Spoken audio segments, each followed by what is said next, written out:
Republicans are blaming Russia's invasion of Ukraine on President Biden and claiming it wouldn't have happened under Donald Trump, while Trump muses about bombing Russia but pretending it was someone else. For more on this, it's time for a closer look. It's worth remembering in a moment of international crisis like the one we're in right now that we came incredibly close to having this criminal dingus in charge of our response. I mean, can you imagine? Can you imagine what things would be like with Donald Trump at the helm right now? I mean, put aside everything else. Have you heard him talk lately? He sounds like he's muttering to himself while sitting under his favorite tree at the old folks' home after getting his morphine drip topped off. Yesterday, reporters asked me if I thought President Putin was smart. I said, of course he's smart, to which I was greeted with, oh, that's such a terrible thing to say. I'd like to tell the truth. Yes, he's smart. The NATO nations, and indeed the world, as he looks over what's happening strategically with no repercussions or threats whatsoever, they're not so smart. They're looking the opposite of smart. If you take over Ukraine, we're going to sanction you, they say. Sanction? Well, that's a pretty weak statement. God, I wish I knew where his teleprompter was during that.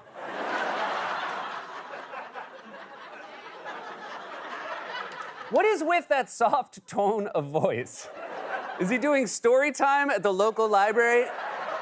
The pig says we're going to sanction you, to which the goose replies, oh, that's such a terrible thing to say, but do you see? Do you see the pig? Do you see how weak he looks? Sometimes I wonder what happened. Did you get shot with a tranquilizer dart 18 months ago, but because you drink so many Diet Cokes, it's taking forever to kick in? Vladimir Putin, he's looking at us and he's thinking, they're weak, they're weak. I like when Trump's voice gets really soft like that, when he does his helium voice. That's when you know even he's like, I don't know what the I'm talking about. I think his strategy is just to make it so soft you can't hear what he's saying anymore. They asked me what I would do about Ukraine. I said, I know exactly what I would do. I know exactly what I would do. I would say sanctions. As a reminder, that guy used to be the commander-in-chief of our armed forces, and he came very close to pulling off a coup that would have kept him in that position. In fact, he very likely committed several crimes in the process, as we learned last week from the committee investigating the January 6th insurrection. The January 6th committee going farther than it has before in its investigation of former President Donald Trump. Lawmakers now saying they have evidence suggesting former President Trump and his attorney committed crimes, including fraud after the 2020 election and in the lead up to the Capitol riots. This morning, the January 6th committee saying for the first time that it believes former President Donald Trump committed crimes after the 2020 election, writing in a new legal filing that it has reason to believe Trump and his campaign, quote, engaged in a criminal conspiracy to defraud the United States. First of all, this whole January 6th committee is taking too long. You know how I know? There's already been another January 6th at the calendar. Second of all, you're just now reaching the conclusion that was obvious at the time. This is like the medical examiner showing up to a murder scene and saying, oh yeah, no, he's definitely dead. That's why we called you. So a president who likely committed several crimes to remain in power was very nearly at the helm in a moment of heightened tensions with nuclear power. And as terrifying as that prospect is, it's even more terrifying to imagine who would have been around him, because a second Trump administration was guaranteed to be fully unrestrained and filled almost entirely with the rogues gallery of kooks and weirdos who have continued to stick with Trump throughout the attempted coup and its aftermath. People like MyPillow CEO Mike Lindell, who's still insisting he's going to take down the supposedly rigged voting machines, as he told a crowd yet again over the weekend. I'm going to tell you, right now, I've been working on it 5 months, and we're doing a class action, actually I'm announcing it here, it's a class action lawsuit against all machines, and that they're defective devices, okay? I have lawyers worked on this for 5 months. Are you sure they're lawyers? Like, in the meetings, okay, are they wearing suits and tie? Are they holding legal documents? Or are they in white coats and are they showing you ink blot tests? Like, and saying, what does this look like? The rigged election. And this one, the election was rigged. And what about this? Hugo Chavez, no wait, rigged election. That's right, Mike Lindell, though, and he's announcing it here, which is a pretty big deal. Mike Lindell wants to file a class action lawsuit against all machines. What other machines is he including in that? I'm filing a lawsuit against election machines, fax machines, vending machines, and those things at amusement parks that flatten pennies, because one time true story, I put a penny, I can't believe I'm announcing it here, I put a penny in, and it got stuck, and I complained to Mickey Mouse, and they kicked me out before I could go to the jamboree with the Bears. Look, we came very close to a world where Trump was still in charge during Russia's brutal and illegal invasion of Ukraine, which is scary for many reasons. One of which is Trump keeps giving us a glimpse as to how he would have responded. And as usual, he has that unique Trump blend of being both terrifying and incredibly stupid at the same time. According to the Washington Post, Trump mused Saturday to the GOP's top donors that the United States should label its F-22 planes with the Chinese flag and bomb the out of Russia, and then we say China did it. We didn't do it, China did it, and then they start fighting with each other, and we sit back and watch. He definitely gets his ideas from cartoons. I mean, this is a slightly stupider version of Bugs Bunny dressing up as a sexy lady to distract Elmer Fudd. We put the Chinese flags on the plane, and if that doesn't work, we paint a tunnel on the side of a mountain. We do. And then our jets go right through the tunnel, no problem. But the Russian jets, they're gonna crash right into them, and then our jets, they're gonna hold up a little sign that says meep meep, and that's all, folks. This has always been Trump's way. He used to float crazy like this all the time as a candidate and as president, like the time he reportedly suggested using a nuclear bomb to stop a hurricane, which prompted one lawmaker to introduce a bill that would prohibit presidents from nuking hurricanes. First of all, how is that not just like a one-sentence bill? Call it the Sigh, no you can't nuke a hurricane, you dip JFC Act of 2020.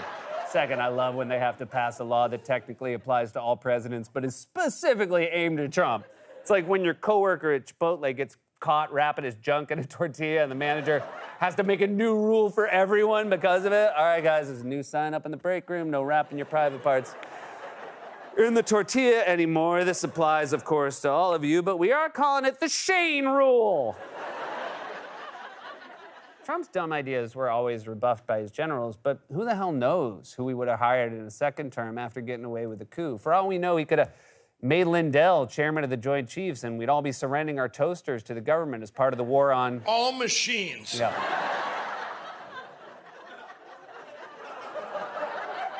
You can't let any of them off the hook. In this case, I know where Trump probably got this insane idea. Last week, one of his closest confidants, Fox News host Sean Hannity, had a similar idea, which he floated multiple times, including on his radio show. You see, NATO and the U.S. can't get involved militarily, otherwise the conflict would drastically escalate and spiral out of control. But Hannity's brilliant strategy for getting around all that was having a NATO country bomb a Russian convoy, but then just don't tell them who it was. You know, if we can see on satellite imagery where the convoy is, I don't know, maybe some smart country, maybe NATO might take some of their fighter jets, or maybe they can use some drone strikes and take out the whole damn convoy. And then nobody takes credit for it. So then Putin won't know who to hit back. Do you genuinely think that's how it works? It's a mystery unless someone takes credit for it? It's an aerial bombing, not a fart at a dinner party. Okay, just sit still, be quiet, and no one will think it's you, Sean. Sean, did you pass gas? Why would you say that? Because it's the first time I've ever seen you be quiet. And of course, it won't surprise you to learn that the same party that spent 4 years apologizing for Trump's praise of autocrats and dictators and is currently floating insane theories for how to stop the war are also now claiming this would have never happened under Trump's watch. This never would have happened under Trump. Joe Biden becoming president is the best thing that ever happened, tragically, for Vladimir Putin. We've seen a Russian dictator now terrorize the Ukrainian people because America didn't demonstrate the resolve that we did for the 4 years prior. They didn't do this on Trump's watch, Russia, because Trump would have kicked their ass. He would have kicked their ass, but he would have done it with a shoe that said China on the bottom. So when they looked at their pants later, they'd say, ha, now I know who kicked my ass. And then a war would start between those two countries, and we'd be walking on easy street. I can't believe, and yes, of course, I can believe, that I have to remind you guys that Trump not only tried to weaken NATO and the West, but also specifically held up aid to Ukraine as part of an attempt to cheat in the election and dig up dirt on Joe Biden. Remember that? That was the entire first impeachment. One day, we're all going to have to go back and rewatch the entire Trump presidency without hitting the skip recap button. And when you point all that out to Trump loyalists like his former UN ambassador Nikki Haley, the best they can say in Trump's defense is, sure, he tried to help Putin out, but he didn't succeed. The Trump administration, Trump personally tried to roll back sanctions on Russia in 2017.